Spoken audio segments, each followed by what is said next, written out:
Hello students, या करोनाच्या परिस्थितीमध्ये परीक्षा होत आहेत की नाही होणार, ऑनलाईन होणार की ऑफलाईन होणार, अशा गोंधळात असतानाच इयत्ता 1ली ते 8वीपर्यंतच्या विद्यार्थ्यांना परीक्षा न देताच पुढच्या स्टँडर्ड्समध्ये प्रमोट करण्यात आलं. इथंपर्यंत कन्फर्म न्यूज आपल्याला आत्तापर्यंत कळालेली आहे.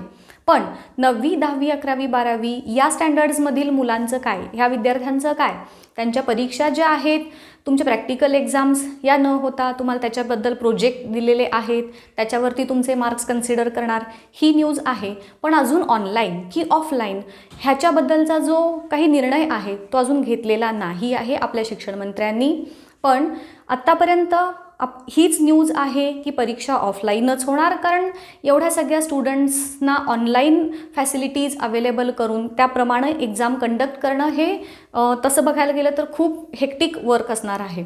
आणि त्यामुळं सध्या तरी या घडीला जी न्यूज आहे त्याप्रमाणे परीक्षा 10वी 12वीच्या ह्या ऑफलाईनच होणार.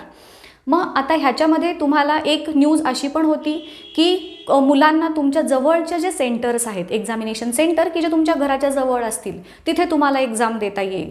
पण त्याच्यामध्ये सुद्धा थोडीशी मॉडिफिकेशन, थोडीशी सुधारणा अशी करण्यात आलेली आहे की तुमच्या त्या शाळेचा जो पट आहे 10वीचा किंवा 12वीचा, तो पट 50 विद्यार्थ्यांपेक्षा कमी असेल तरच तुम्ही त्या सेंटरवरती जाऊन एक्झाम देऊ शकता. जर त्या सेंटरमधल्या 10वीचा किंवा 12वीचा जो पट आहे, त्यांची जी पटसंख्या ज्याला म्हणतो आपण स्ट्रेंथ, ती जर 50 विद्यार्थ्यांच्यापेक्षा जास्त असेल तर मात्र तुम्हाला त्या नजीकच्या परीक्षा केंद्रांवरती जाऊन एक्झाम देता येणार नाही आहे. तुम्हाला त्या अलॉटेड केंद्र, जे काही तुम्हाला आधी दिलेलं आहे परीक्षा केंद्र, तिथेच जाऊन तुम्हाला एक्झाम द्यावी लागणार आहे. ही माहिती आत्तापर्यंतची अपडेटनुसार अशी आहे. याच्यामध्ये परत काही चेंजेस होत गेले तर तुमच्यापर्यंत मी ते नक्कीच पोचवत जाईन.